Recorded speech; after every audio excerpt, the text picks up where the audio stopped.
Hello friends, स्वागत है आप सभी का हमारे चैनल बीइंग स्मार्ट एजुकेशन में। पिछली क्लास में हम अपना पॉइंट वाइज कन्वर्जेंस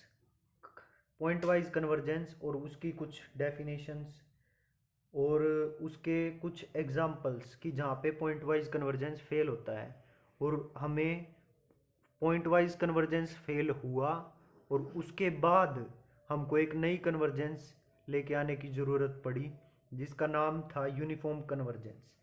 तो उस यूनिफॉर्म कन्वर्जेंस के बारे में हम इस क्लास में पढ़ने वाले हैं। उससे पहले हम 2 क्लास कर चुके हैं, तो प्लीज़ आप पहले उन क्लासेस को जाके देखना। फिर आपको एक पैटर्न सा बनेगा, मतलब सब चीज़ें आसानी से क्लियर होती चली जाएंगी। तो पहले आप वो क्लास देखिए और अगर आपको पहले से ही नॉलेज है तो आप डायरेक्टली ये भी देख सकते हैं। तो चलिए शुरू करते हैं आज की क्लास अपने टॉपिक यूनिफॉर्म कन्वर्जेंस के साथ।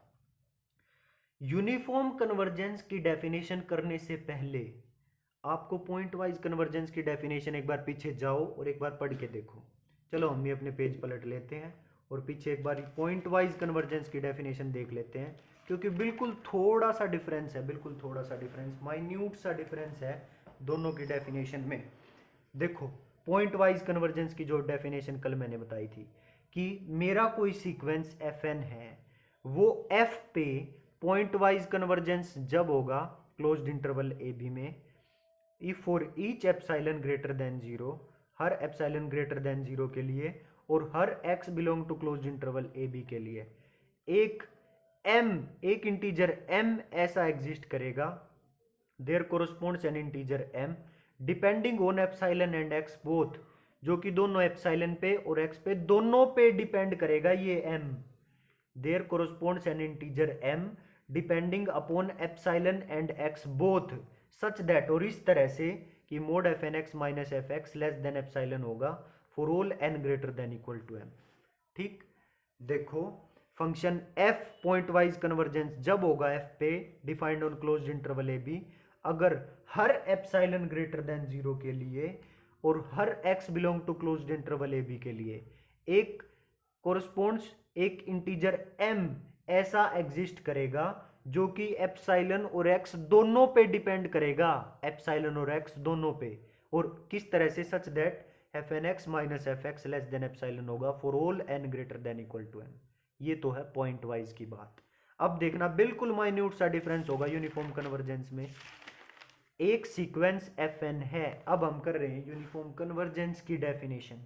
कोई सीक्वेंस एफ एन है, उसको हम यूनिफॉर्मली कन्वर्जेंट जब बोलेंगे किसी फंक्शन एफ पे क्लोज्ड इंटरवल ए बी में, किसी सीक्वेंस एफ एन को हम यूनिफॉर्मली कन्वर्जेंट जब बोलेंगे फंक्शन एफ पे क्लोज्ड इंटरवल ए बी में, if for any epsilon greater than zero and x belong to closed interval A b. देखो उसमें भी था for any epsilon greater than zero and x belong to closed interval A b there exist an integer n, उसमें तो हमने m लिया था, इसमें n ले लिया।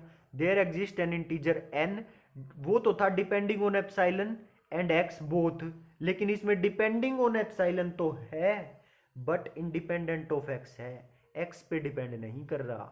तो क्या होएगा, depending upon epsilon but independent of x such that mod f N x minus F x is less than epsilon for all n greater than equal to n। वहां पे m था तो m ले लिया था, यहाँ पे n है तो for all n greater than equal to n हो गया। And for all x belong to closed interval A b, वहां पे पॉइंट वाइज कन्वर्जेंस में तो जिस जिस पॉइंट पे मेरा एफ एन एक्स कन्वर्जेंट होता था उन पॉइंट पे मेरा सीक्वेंस ऑफ फंक्शन कन्वर्जेंट होता था। लेकिन इसमें जितने भी पॉइंट्स है ना इंटरवल में, जो ये इंटरवल है क्लोज्ड इंटरवल ए बी, इसमें जितने भी एक्स हैं, जितने भी पॉइंट हैं, उन सब के लिए ये बात होनी चाहिए। ये नहीं है कि भाई 2-3 पॉइंट पे ये बात हो गई, जो ये क्लोज्ड इंटरवल ए बी के 2-3 पॉइंट्स के लिए ये बात सच हो जाए और बाकी के लिए ना हो। हर एक पॉइंट के लिए होनी चाहिए जब हम बोलेंगे uniform convergence for all x belong to closed interval A b. वहां पे तो 2 पॉइंट के लिए हो जाती थी, जब भी हम बोल देते थे कि अगर sequence of f N x 2 point के लिए कन्वर्जेंट है तो मेरा सीक्वेंस ऑफ फंक्शन भी 2 पॉइंट के लिए कन्वर्जेंट होगा, उसका नाम ही पॉइंट वाइज था। लेकिन इसमें यूनिफॉर्म कन्वर्जेंस में जितने भी पॉइंट है मेरे इंटरवल में उन सब के लिए ये बात होनी चाहिए सच, नहीं तो यूनिफॉर्म कन्वर्जेंट नहीं होगा। क्लियर? एक बार इंग्लिश में पढ़ते हैं इसकी डेफिनेशन को। A sequence of function f n is said to converge uniformly on an interval closed interval ab to a function f if for any epsilon greater than 0 and x belong to closed interval ab there exists an integer capital N depending on epsilon, आप यहाँ पे m भी ले सकते हो, depending on epsilon but independent of x, epsilon पे तो depend करेगा पर इंडिपेंडेंट होगा x पे डिपेंड नहीं करेगा। सच दैट, ध्यान रखना, x पे डिपेंड नहीं करेगा, यूज करेंगे हम आगे इसको एग्जांपल में, इंडिपेंडेंट ऑफ x। अगर डिपेंड कर रहा है x पे तो फिर यूनिफॉर्मली कन्वर्जेंट नहीं होगा। ठीक, तो ये यूनिफॉर्म में इंडिपेंडेंट ऑफ x है। ठीक, such that mod F N x minus F x is less than epsilon for all n greater than equal to n and for all x belong to closed interval A b. अब इससे क्या आया, अब ये 3 point और लिखे थे मैंने कि पॉइंट वाइज में फॉर ईच एक्स होता है, मतलब फॉर ईच एक्स होता है मतलब जितने भी पॉइंट के लिए कन्वर्जेंट होगा उतने ही पॉइंट के लिए सीक्वेंस ऑफ फंक्शन भी कन्वर्जेंट होगा। ठीक, लेकिन यूनिफॉर्म कन्वर्जेंस में फॉर ऑल होता है, सभी के लिए, जितने भी पॉइंट है उन सब के लिए होना चाहिए। ठीक, यूनिफॉर्म में फॉर ऑल एक्स होता है।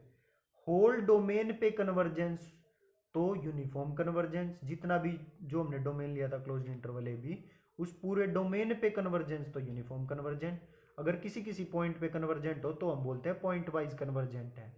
ठीक, अब ये तो पूरे डोमेन पे ही कन्वर्जेंट हो गया ना यूनिफॉर्म कन्वर्जेंट, तो पॉइंट वाइज तो सभी पॉइंट उसमें अपने आप ही आ गए, तो पॉइंट वाइज तो अपने आप ही हो गया। तो इससे क्या आया कि यूनिफॉर्म कन्वर्जेंट अगर है तो पॉइंट वाइज कन्वर्जेंट भी होगा। ठीक, लेकिन अगर पॉइंट वाइज कन्वर्जेंट ही नहीं है, नॉन पॉइंट वाइज कन्वर्जेंट है, तो इसका यह मतलब है कि वो यूनिफॉर्म कन्वर्जेंट भी नहीं होगा। अगर पॉइंट वाइज ही कन्वर्जेंट नहीं है तो यूनिफॉर्म कन्वर्जेंट भी नहीं होगा। समझ गए ना? क्योंकि वो उसके बीच में यूनिफॉर्म कन्वर्जेंट का क्या होता है कि सभी पॉइंट के लिए, जितने भी पॉइंट है ना, पूरा डोमेन पे कन्वर्जेंट होना चाहिए। और अगर हम ये कहते हैं कि वो पॉइंट वाइज ही कन्वर्जेंट नहीं है तो फिर यूनिफॉर्म कन्वर्जेंट भी नहीं होता। So non point wise convergence implies non uniform convergence. Clear? यहाँ पे कुछ लिखा हुआ है, इसको भी देख लो। A non point wise convergent sequence can not be uniformly convergent. इतना समझ में आ गया?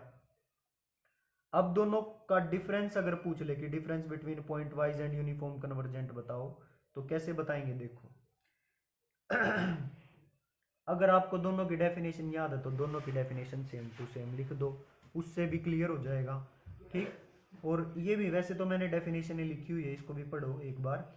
इन case of point wise convergence, point wise convergence में क्या होता है, for each epsilon greater than 0, point wise convergence की बात चल रही है ये, for each epsilon greater than 0 and for each X belong to closed interval A B and for each x belongs to closed interval ab